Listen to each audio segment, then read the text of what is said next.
এই শাড়িটা পছন্দ। নিন তো। শাড়ি কত করে? তো কয় টাকা তো বলেন।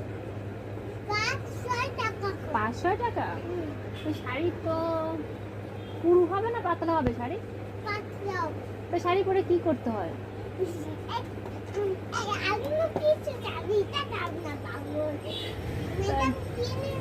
ও একটা ধুতি দেখান তো। দেখি ধুতিটা দেখি। ধুতি কত করে? 10 টাকা। তো ধুতি কি ভালো হবে এত কম দামে ধুতি? তো মনে হয় সুতো ধুতে মনে হয় ভালো না, না? ভালো? খুব সুন্দর ধুতি। না না, এই ধুতি তো ভালো, তা এত কমে দিচ্ছেন কেন? ও তাই?